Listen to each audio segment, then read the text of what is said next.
Then a person remains in his grave until when? Until the Day of Judgment, which is the second stage. So after the grave comes the Day of Judgment. The second stage, Al-Qiyamatul Kubra. And what is Al-Qiyamatul Kubra? The Day of Judgment and whatever that will happen in it. Whatever that will happen afterwards for eternity. On this day, what will happen? The soul and the body will be joined together. They will be united again. They were together in this world, separated in the grave, but yet there was some connection. And on the Day of Judgment, the bodies will be resurrected. How will the Day of Judgment begin? By the blowing of the trumpet.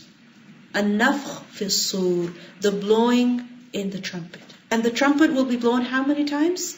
2 times. The first time that the trumpet is blown, all the people who are alive on the earth, what will happen to them? They will die. And the trumpet will be blown, how?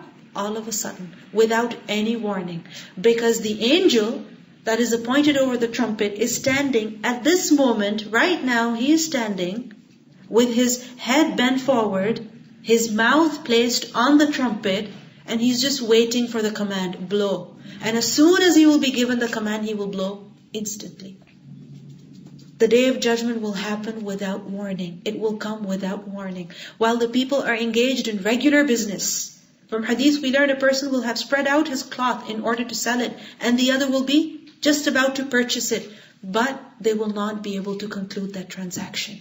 Another person will be looking after his animals, preparing the area where the animals are going to be watered, but he will not be able to complete that task. The Day of Judgment, the trumpet will be blown. The hour will be established. The hour will be established. And imagine, the trumpet is blown. All the people are finished. All the people on the earth are dead. The Ahlus Samawat and the Ahlul Ard. Everyone is finished.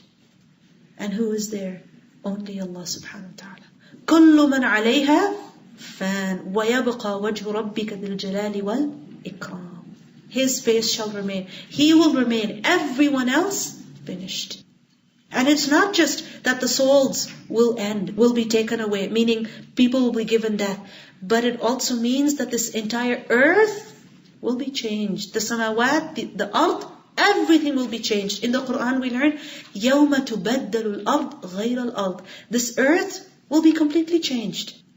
These mountains we see, the buildings that we see, the houses that we live in, the perfect arrangement of linens that we have in our closets, the perfectly ironed clothes we have hanging in our closets, the dishes that we have arranged in our kitchen, all of that, what will happen to it?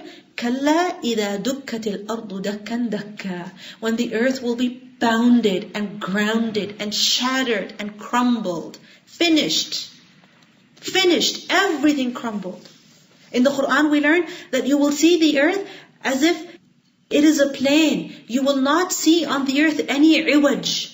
Meaning you won't see any bend. It will be flat. It will be plain. From Hadith we learn the earth will become like a white, flat, plain piece of bread. You know, like white pita? Just imagine how it is. Flat and plain and white. That is how the earth is going to be. Where are our belongings going to go? Where are they going to go? Gone. But it is these things that we fight over. Isn't it so? It is these things that we get upset with each other over. Why did you touch this glass? Why did you put the dishes this way? Why did you not put the clothes over here? Right? We yell, we get upset, we offend others, we hurt others over these petty things, which one day we will lose, and eventually what is going to happen to these things? They'll be finished, destroyed. Khalas. But what is going to remain? Our reactions, our deeds. What we said at that time, how we reacted at that moment, that is going to remain. That is going to remain. Think about it. When you were little, perhaps you fought with your siblings over certain toys. Perhaps you argued with someone over certain food. Where are those toys now? Where is that food today? Where is that chair over which you fought with your classmate? Where is it? Who cares about it? Whether it's lying in a dump or it's lying in some storage, where is it? It doesn't matter. But what is it that has remained, that is written, that is recorded, on the basis of which we will be recompensed and dealt with? What we did, what we said, how we reacted, that is going to matter. In the Quran, Surah Al-Kahf, Allah tells us, Al-Malu wal-Banoon, Zinatul Hayatid Dunya. Wealth and children, they're just the beauty of this life, the beautification of this life. Wal-Baqiyat as-Salihat. What is going to remain are good deeds. They will remain. Our diamonds, our gold, our clothes, our cars, our houses will remain here. They will lose their appearance. They will lose their brightness. They will lose their perfection. Everything will be finished, crumble to powder, finished. But what is going to remain? Al-Baqiyat as-Salihat. That is going to have value. Think about it. If a person has a very expensive piece of jewelry with a diamond that is perhaps worth thousands of dollars, is it possible for them to lose that ring? Can they lose that ring? Yeah. I mean, it would be very bad if they did, but can they? Yes. Just yesterday, we were driving back home and my son, one of his toys, he took it out the window and we were driving on the freeway. And what happened? He lost it. He let go of it accidentally and gone. It was perhaps something from the dollar store, but I was just thinking, it could have been anything.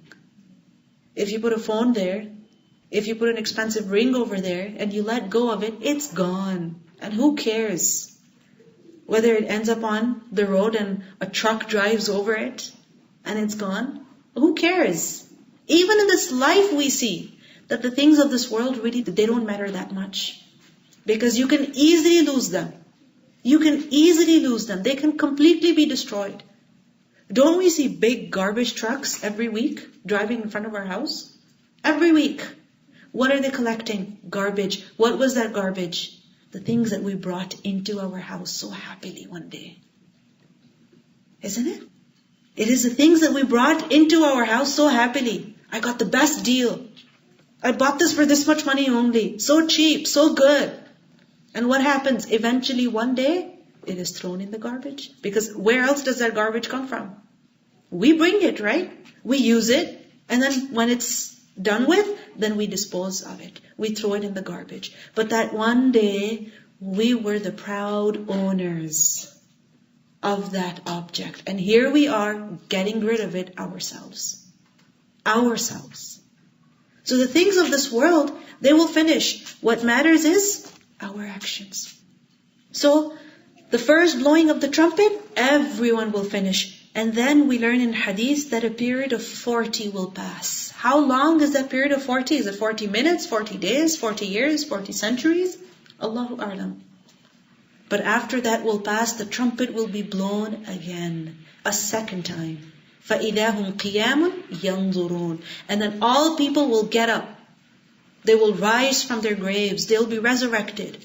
How will they be resurrected? In the Quran also we learn that people will be coming out of their graves as if they are moths. كَالْفَرَاشِ Farash. What are farash? Like moths, like butterflies.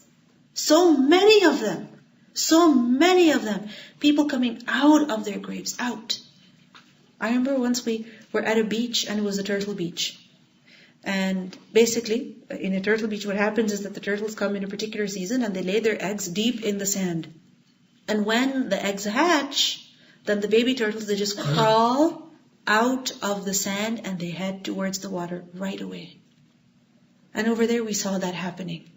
That from the sand, you see a head coming out, and then you see the front legs, the arms, and then the turtle makes its way out of the ground, and it just crawls over the sand directly towards the water. And not one, not two, you will see tens, 50, 100 of them coming out. Because when it's the season for them to hatch, then there's hundreds and hundreds of them coming out and rushing towards the water.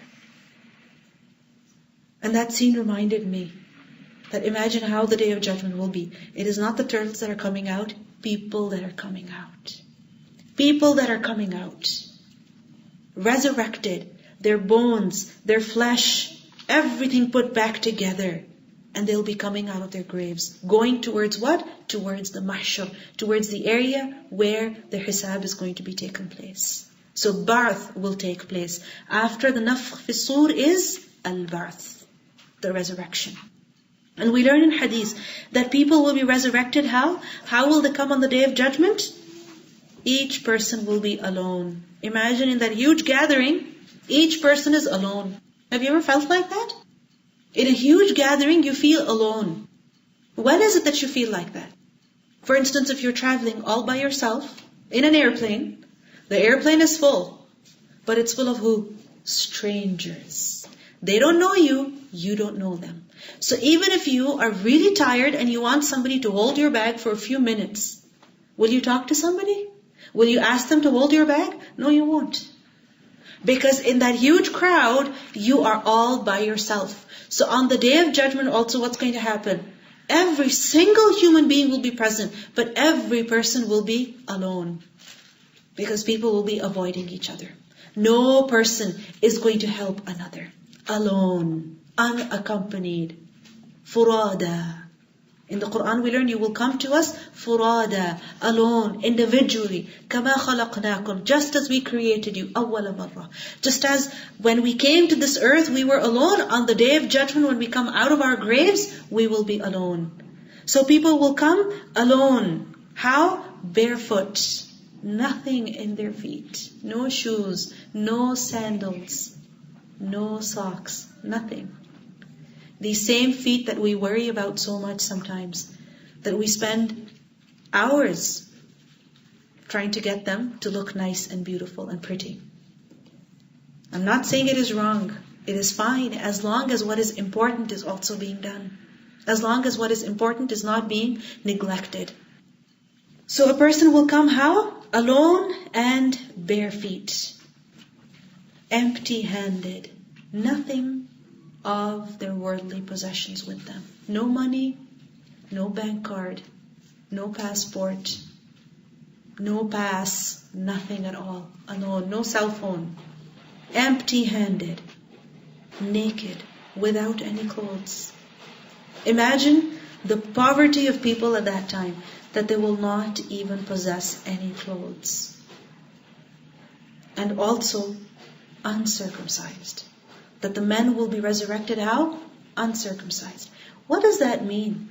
That even if there is a tiny amount of flesh that has been cut off from a person's body in this life, on the Day of Judgment, he'll be resurrected, he will be brought together so perfectly, so completely, that nothing at all will be missing from his body. Not even that much flesh that is removed from a boy when he is circumcised. Meaning the resurrection will be complete.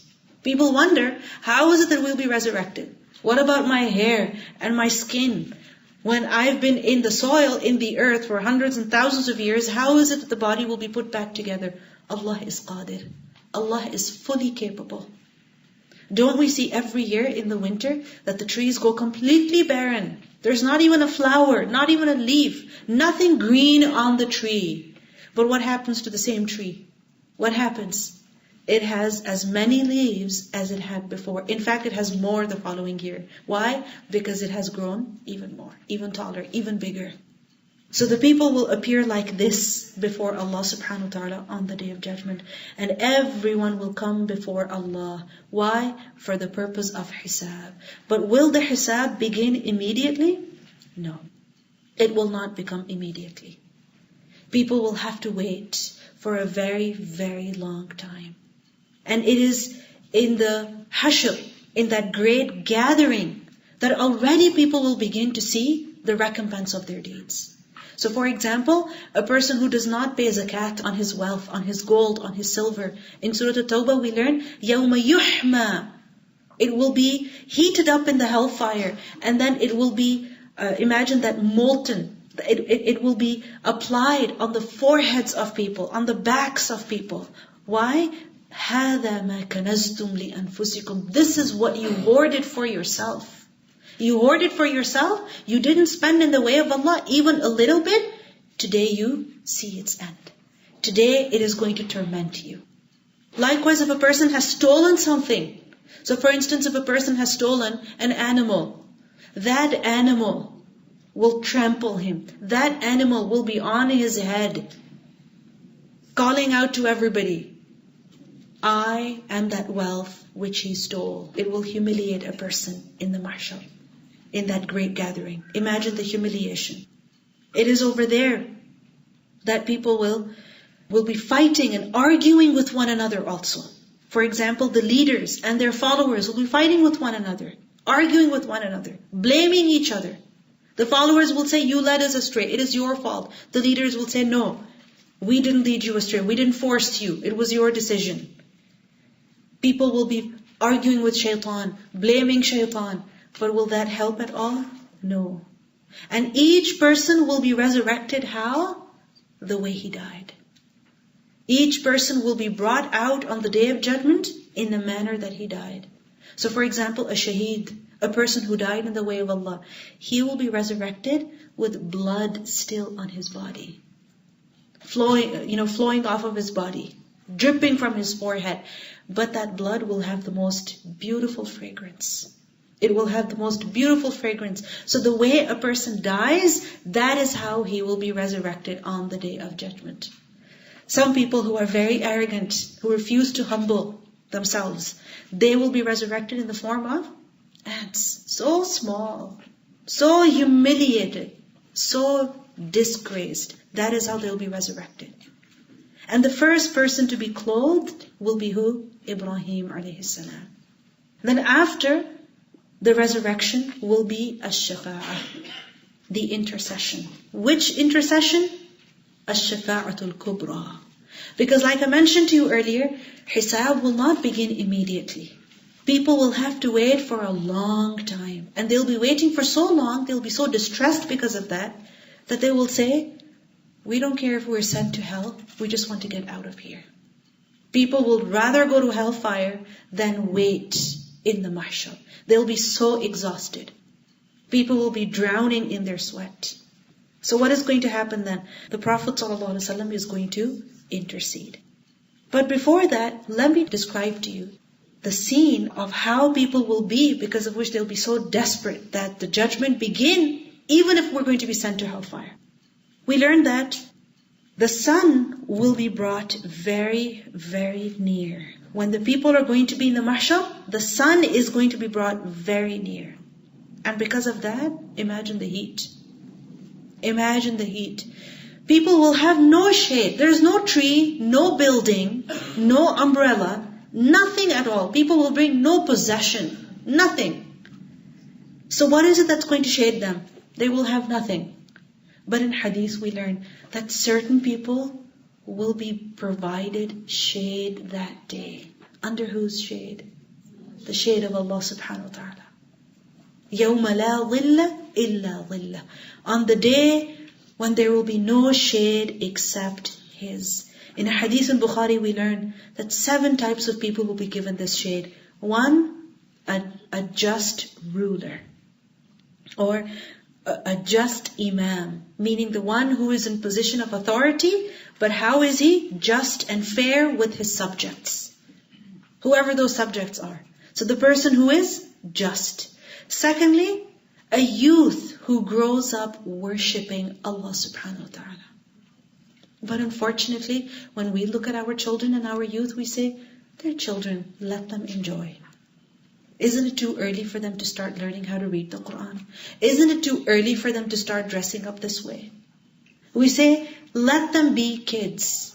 But the thing is that if a person does not worship Allah in young age, in youth, then how do you think they'll be able to worship Allah when they're older?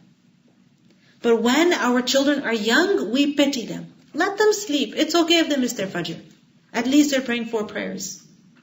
It's okay if they don't know how to recite the Quran. At least they're very good at their English reading. This is what we say.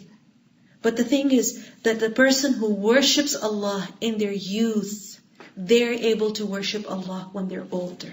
And this person will be granted the shade of Allah on the Day of Judgment.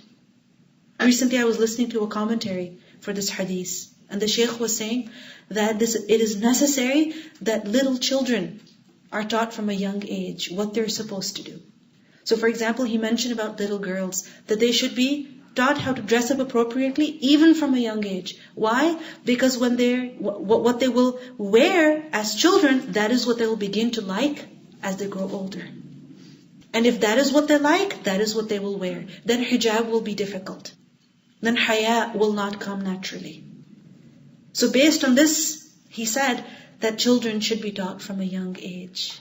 It doesn't mean that they should be dealt with very strictly. The Prophet ﷺ has given us the guidance. When a child turns the age of 7, he should be told to pray. He should be taught how to pray, and he should be commanded to pray also. At the age of 10, if he refuses, then the parents are responsible to be a little strict about that.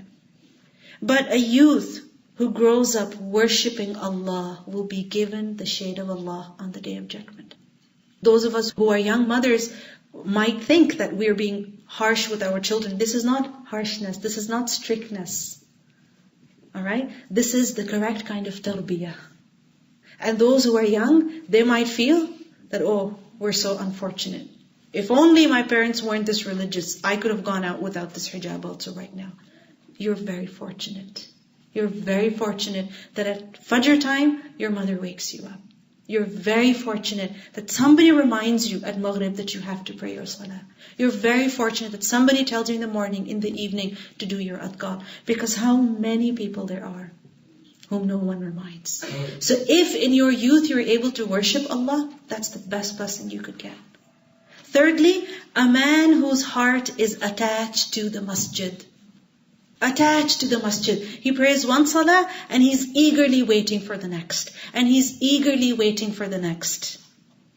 Fourth, two people who love one another for the sake of Allah alone.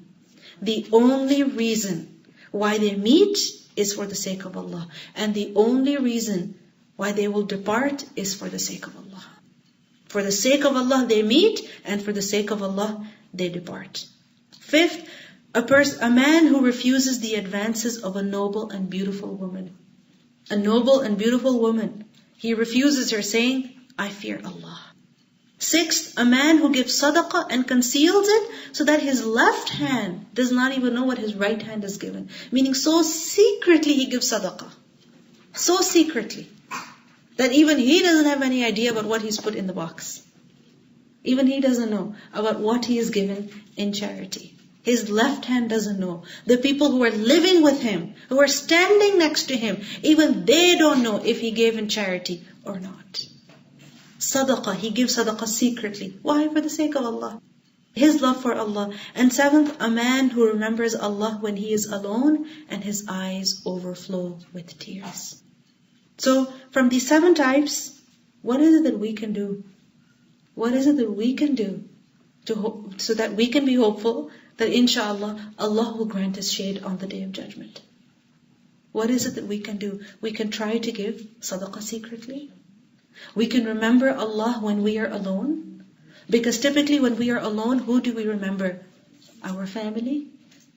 Those who are living in another country. And we miss them. And we cry. And we feel pity for ourselves. But what is that going to help us? Not at all. When we are alone, let's remember Allah. Perhaps that time will come when we will cry out of the fear of Allah. Likewise, we can also love others only for the sake of Allah subhanahu wa ta'ala. Meet them for the sake of Allah. Depart from them for the sake of Allah. Our heart being attached to salah, to the masjid. Every person, his situation is different. See what we can do in order to be of those who are granted shade on the Day of Judgment. So the sun will be brought very near, and the people will be drowning in their sweat. People will literally be drowning in their sweat. For some people, their sweat will be coming up to their mouths, to their necks. For some below that, for some above that. And this sweat will be determined by what? By the actions of a person. By the actions of a person. And then, shafa'ah. will take place. The Prophet ﷺ will intercede. The people will be so exhausted, so tired. They will rush to Adam ﷺ. They will say, "You are our father. Allah put you in Jannah. He put you in Jannah. Please ask Allah to begin the judgment." Adam ﷺ will say, "No, I made a mistake and I'm too afraid. I'm too afraid to ask Allah today." People will rush to Nuh ﷺ and they will request him, "Please, you were the first messenger. You ask Allah to begin the judgment." Nuh ﷺ will say, "No, I made a prayer for my disbelieving son, which Allah subhanahu wa ta'ala did not like. So I'm afraid. I'm not going to ask." People will rush to Ibrahim ﷺ and he too will refuse. They will rush to Musa ﷺ. He too will refuse. They will rush to Isa ﷺ. And he will say, "Go to Muhammad sallallahu alayhi wa sallam." So the people will go to Muhammad sallallahu alayhi wa sallam and he will fall in prostration, praising Allah subhanahu wa ta'ala. Such praise that is unique, that Allah subhanahu wa ta'ala will inspire him with at that time. And then Allah will say, "O Muhammad sallallahu alayhi wa sallam, lift up your head and ask and you will be granted." So then the Prophet ﷺ will request for the judgment to begin, and then the hisab will take place. Then the hisab will begin. How will the hisab begin? The people will be arranged. How? According to their ummah. And people will be with who? Those whom they love. Al-mar'u ma'a man ahabba. So for example, we learn that a person who refuses to pray salah will be with who? Fir'aun and Haman. Because what is common here? Pride. Pride. So a person will be with who on the day of judgment? Those who are like him. Those who are similar to him. And then what will happen? The deeds will be displayed. The book of deeds. Tatayur al-suhuf. The suhuf will be placed. And what will happen? Mizan, the scale will also be established. The people will be given their records, and the scales will also be established. The records, what are these records? What do they have written in them? All that people have done. Some people will be given their records in their right hand. And if a person is given his record in his right hand, he will say, "Ha umqra'u kitabi." Everybody, here, look at my record, read it. Inni zanantu anni mulaqin hisabiya. I was very, very sure that one day I was going to meet my recompense. I was confident about that. I was sure about it. So he will be given his record in his right hand. He will be successful. He will make his way towards Jannah. Some people will be given their record in their left hand. Or as they will be given their record in their left hand, they will put their arms behind their backs because they will not want to receive it in their left hand. So where will they be given their left hand? Behind their backs. وَرَاءَ ظَهْرِهِ. And when a person will be given his record in his left hand, he will say, he will call for destruction. فَسَوْفَ يَدْعُو ثُبُورًا. He will call for destruction, that may I be finished right now. But will he be finished? No. وَيَصْلَى سَعِيرًا. He will make his way towards the hellfire. And then after the record of deeds, when the scales are established, when the mizan, the scale is put, and why is this mizan put? To weigh. Because a scale is supposed to weigh something. What are these scales going to weigh on that day? They're going to weigh 3 things. First of all, the records. The suhuf, the records of people. Secondly, they're also going to weigh the a'mal, certain actions, and that includes certain words. And thirdly, the people themselves. Even they will be weighed. وَالْوَزْنُ يَوْمَئِذٍ الْحَقِّ. This mizan, this wazn is haqq. It is definitely going to take place. Because we think, yeah, something like that is going to happen. But this mizan is true. It is real. How big are they? So big that even the heavens and the earth could be placed in them. That is what we learned from a hadith. So, in this mizan, people will be weighed. Their deeds will be weighed. And also, their records will be weighed. We learn that, for example, one of the companions of the Prophet ﷺ, Ibn Mas'ud, he was very thin. And his legs were also very skinny. And once he was on a tree trying to break a twig for miswak, and because of the wind, his garment, it blew slightly. So his shin was exposed. And when the people saw his shin, his leg, they found it very funny that he had such thin legs, such skinny legs. So they laughed. And the Prophet ﷺ said that these legs will be heavier in the scale than such and such mountain. Heavier in the scale than such and such mountain. Another person will be brought, huge, healthy, physically fit, and he'll be placed in the scale, but he will not even weigh as much as a mosquito. Some records will be placed, and because of them, and they will be so huge, from the right to the left, from the right to the left, and all that is recorded in them is sin. And a person will know, I am doomed. But then on the other side of the scale, a card will be placed. And that card, what does that have written on it? La ilaha illallah. His belief in Allah. And because of that, what will happen? The scales will tip. The scales will tip. And as a result, the person will enter Jannah. He will be of those who are successful. So this mizan is real. It will happen. Deeds will be weighed. And after this, some people will head towards the Hawd. But if you see in this chart, that from the mizan, there are two arrows that are going. The white one is referring to the believers. And what is going on the other side, the gray and the black, the gray refers to the hypocrites and the black refers to the disbelievers. If you see back to the resurrection, so from the resurrection directly to mizan, the black. Because some people, those who disbelieve, they will not even be questioned. Their hisab even will not take place. What is going to happen? Directly, they will be taken to the place where the records are weighed, and they will have nothing basically to show. They will have no good deeds because their deeds will be what? Haba'an mansura. So what is going to be placed in the scales? Nothing. They will have nothing to put in the scales. So they will directly go to what? To hellfire. They will directly go to hellfire. And others who will go through that process of hisab and receiving the books and their deeds are weighed, they will go towards the Hawd. But again, you see, some will go to Hawd and others will not get that opportunity. What is this Hawd? The Hawd is the pool of water that the Prophet ﷺ will be given on the Day of Judgment. It will be his. And he will give water to drink from it to who? To who? To the people of his ummah. So the people of his ummah will come towards him in order to drink this water. But some people will be allowed to come and others will not be allowed to come.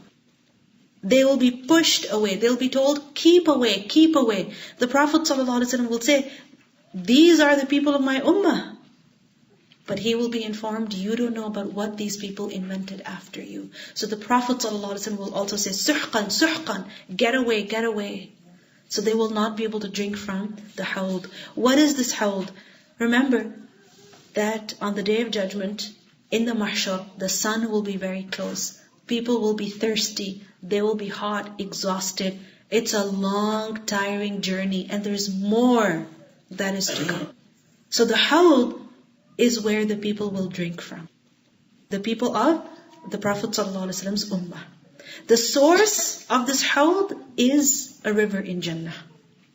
And this water will be more white than milk, sweeter than honey, and colder than ice.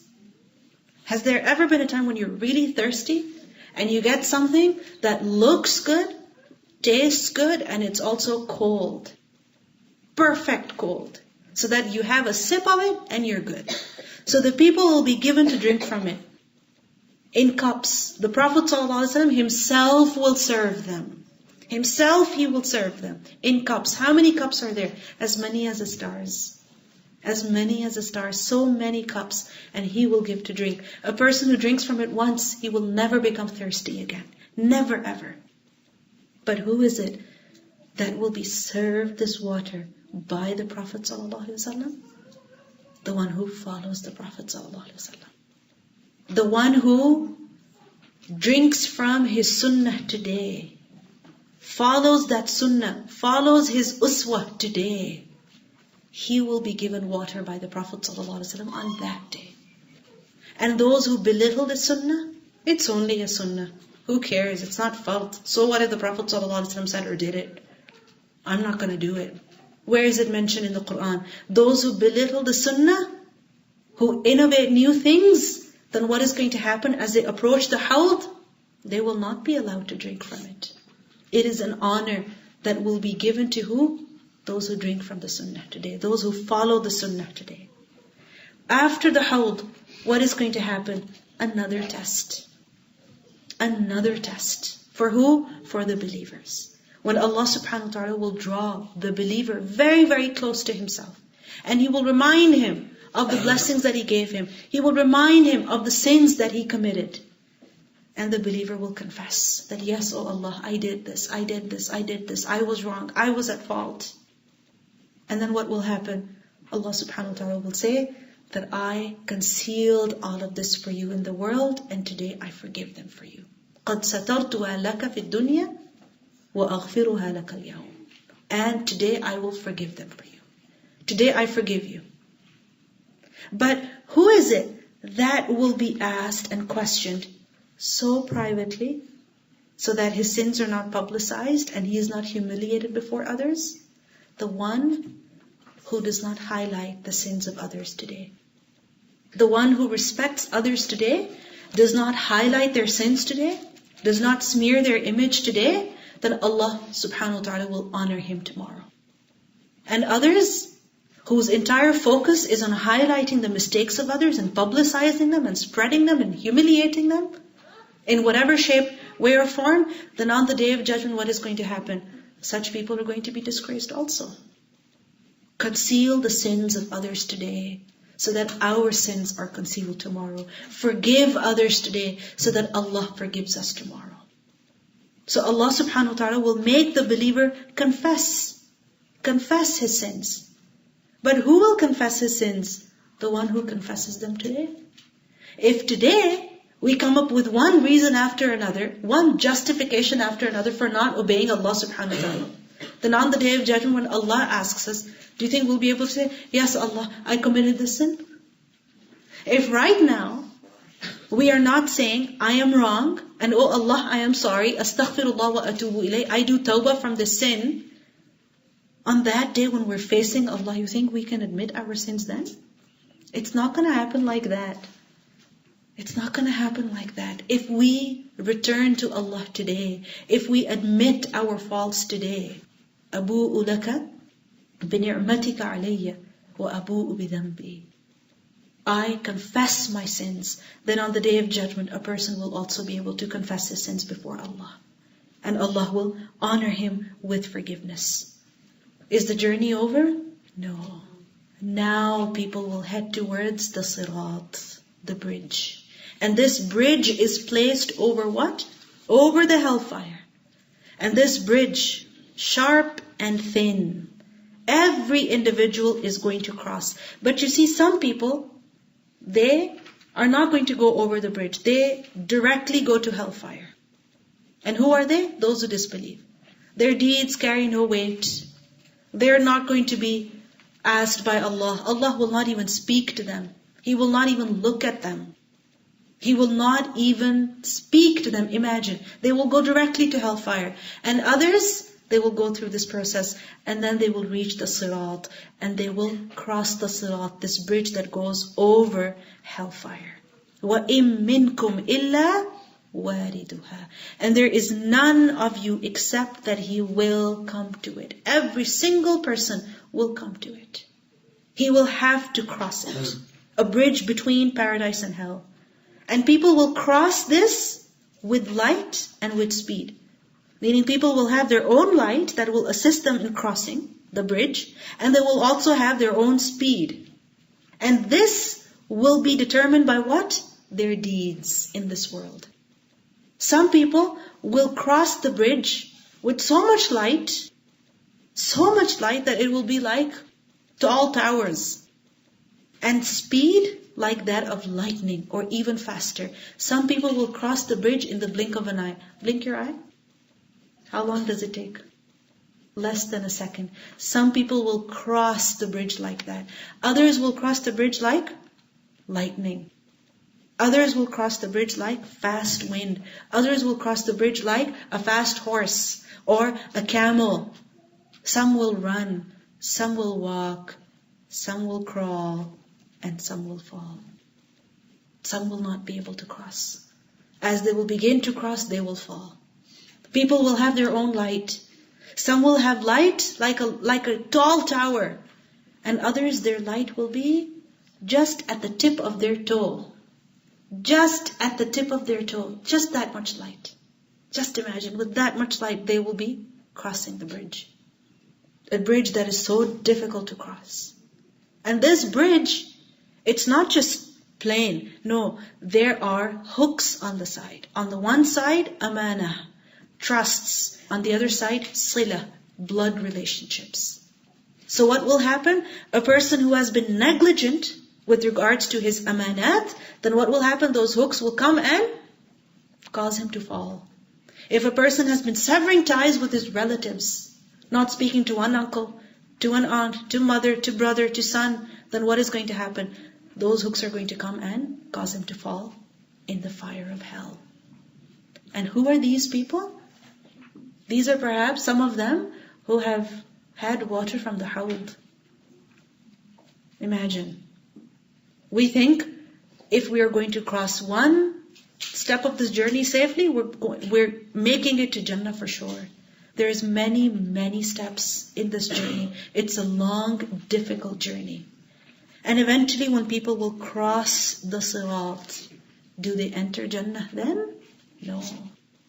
There's one last step, which is of Al-Qantara, which is another bridge. Another one that takes to Jannah. As-sirat was over hellfire. And now another path that takes directly to Jannah. But what is going to happen? This is a place, this is the bridge where people will be cleansed. Their matters will be, their disputes will be resolved. Their mutual arguments and differences and disputes will be resolved. Because it happens that there may be two people who may be very righteous, very pious, but because they're human beings, they have differences. So they end up having disputes and arguments. And because of that, there's some hard feeling, some bad feeling for the other. And no matter how much a person tries to forgive the other, he's not able to. He finds it difficult. So if these two people enter in this state in Jannah, you think they'll be happy? You think they'll be happy? No. And if in Jannah a person is not happy, then when and where can be happy? Jannah is a place of happiness. So people who have clean hearts will enter Jannah. In the Quran we learn, وَنَزَعْنَا مَا فِي صُدُورِهِمْ مِنْ غِلٍّ. Any ghil, any rancor, any hidden hatred that people may have in their hearts, it will be removed. The injustices that we have committed against one another, they will be resolved. So for example, a dispute between a father and a son. Or let me give you a more typical example. A mother-in-law and a daughter-in-law. They may be very good otherwise. They may be very good in their own lives. But something goes wrong when this relationship is established. I don't know what happens, but you see people. The moment they become a mother-in-law, they change. The moment they become a daughter-in-law, they change. Something happens. So these two people who otherwise are very good, who want to have a better relationship, but something goes wrong always, you think they'll be admitted into Jannah like that? So that they're hurt and they have bad feelings? No, their hearts will be purified. Their hearts will be cleansed. If there are any injustices that they've committed against one another, even they will be removed. In one of the books of Aqidah we learn that what is going to happen? The people will be, the word tahdib has been used, that they will be hudhibu and nuqqu. Hudhibu, meaning they'll be civilized. So the arguments, disputes that they had, they'll be resolved. So they can live a civilized life in Jannah. A peaceful life in Jannah. And they will be nuqqu, they will be cleansed. Hearts will be cleaned. And then they'll be allowed to enter Jannah. How will they enter Jannah? Will the gates of Jannah be open already? We learned that the Prophet ﷺ will be the first one to reach the gate of Jannah. And he will hold the halqa. And what will happen? He will knock at the door of Jannah. And the keeper of Jannah, he will say, who is it? Who are you? And he will reply, it is me, Muhammad sallallahu alaihi wasallam. The keeper will say, it is for you that I have been ordered to open the gates and not for anybody else. So then the gates of Jannah will be opened. And what will happen? There will be 120 queues of people to enter paradise. 80 of those queues will be from who? The ummah of Muhammad sallallahu alaihi wasallam. 80 of those lines from the Muslim ummah. And people will enter Jannah together. Gates that are huge, because Jannah is vast. Jannah is vast, it is spacious. And how will the people enter Jannah? After the intercession of the Prophet ﷺ. So the Prophet ﷺ will intercede again. There are 3 exclusive shafa'at that the Prophet ﷺ will do. One at the beginning, in order to begin the judgment. Second at this point, for the gates of Jannah to be opened. And then the people will enter Jannah. Some people will be called from one gate, and others will be called from all the gates. Abu Bakr radhiyallahu anhu will be called from every gate of Jannah. Those who fast regularly, consistently, they'll be called from the gate of Ar-Rayyan. In a hadith that is mentioned in Ibn Kathir, is an authentic hadith, whoever spends a pair of anything from his wealth for the sake of Allah will be called from the gate of Jannah. His name will be announced, come. Has it ever happened that you're traveling somewhere, and as you're boarding the plane, they call out the names of some people first? Who? The business class. Right? They call out their names first. Or people who have little children with them, that you may come first. So, the people who have performed certain deeds, they will be called from the gates of Jannah. You come from here. You enter from here. Who of them is the one who spends a pair of something he has? A pair. So for example, if a person has animals back then, or even now, so a pair, a male and a female. Alright? Or for example, sometimes we have clothes. Right? We like the shirt a lot. Or it still fits really well. So we say, I'll keep the shirt, I'll give the pants away. Isn't it? We do these kind of things. But a pair, a whole, a complete thing in the way of Allah, something from your property, he will be called from one of the gates of Jannah. In another hadith we learn, whoever performs wudu and does it properly, and then he says, Ashhadu an la ilaha illallah wahdahu la sharika lah wa ashhadu anna Muhammadan abduhu wa rasuluh, then 8 gates of Jannah are opened up for him. But after wudu, generally we just start talking. So what is necessary? That we remember to do these things so that we are called on the Day of Judgment from the gates of paradise. So the people will enter Jannah. Now there are some who are supposed to go to hellfire. Why? Because they're not ready to forgive, or they've become the most unfortunate person, the poorest person who brought a whole lot of good deeds, making him worthy of Jannah, but because he was unjust and unfair to someone and unfair to another one, and because of that his good deeds are gone and he's left with sins, he's supposed to go to hellfire. He's supposed to go to hellfire. Then what will happen? Allah will allow certain people to intercede. And who is that? Amongst them are prophets, the angels, the righteous, the martyrs. Right? They will intercede. And because of their shafa'ah, if Allah accepts it, then those who are doomed to hell will be allowed to go to Jannah. And those who are already sent to hell, who fell in hellfire, they'll be brought out and made to enter Jannah. The Prophet ﷺ will make a special intercession. Something that is exclusive to him. Remember, 3 shafa'at that are exclusive to him. And that will be in the favor of his uncle Abu Talib. That his punishment be reduced. Not that he's taken out of hellfire, but that his punishment is reduced. And that intercession will be accepted, that the punishment will be reduced. And then what is going to happen? Allah subhanahu wa ta'ala will say, I am Arhamur Rahimin. I am the most merciful of those who show mercy. Some people enter Jannah because of their deeds. Others, they enter Jannah because of the intercession. Others enter Jannah because of, one reason or another. But Allah subhanahu wa ta'ala will say, I am Arhamur Rahimeen. So He will bring out of hellfire a handful of people. A handful of people, He will bring them out of hellfire and admit them into Jannah. And they will be called the Utaqa of Ar-Rahman. Those who have been set free by the Most Merciful. By the Most Merciful. The Prophet ﷺ said that 4 people will be taken out of the hellfire. And they will be presented before Allah. So Allah will order that they be returned to hellfire. One of those 4 people, he will turn back and he will say, Oh my Lord, I was hoping that if you took me out of hellfire, you will not send me back to it. Allah subhanahu wa ta'ala will say, so we will not return you to it. Because of his hope. Because of his hope. Until that time, he was in hellfire. He was hopeful, Ya Allah, if you took me out of hellfire now, I was hopeful that you won't send me back. People will be allowed to enter Jannah. And the people of hellfire, they will also be in hellfire. And when people are at their destined places, then what will happen? Death will be brought in the form of an animal, a black ram, and it will be slaughtered. So death will die. And that means the people of hellfire remain in hell forever.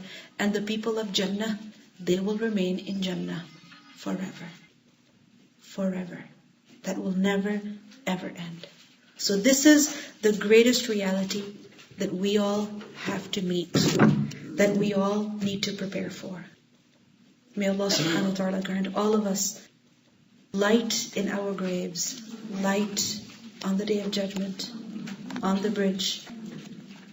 And may Allah subhanahu wa ta'ala give us all of us sincerity. May He grant all of us sincerity so that we believe in Him and we worship Him with ikhlas, with purity of faith, so that we fear Him and love Him and have hope of Him. Him alone. سبحانك اللهم وبحمدك نشهد أن لا إله إلا أنت نستغفرك ونتوب إليك. السلام عليكم ورحمة الله وبركاته.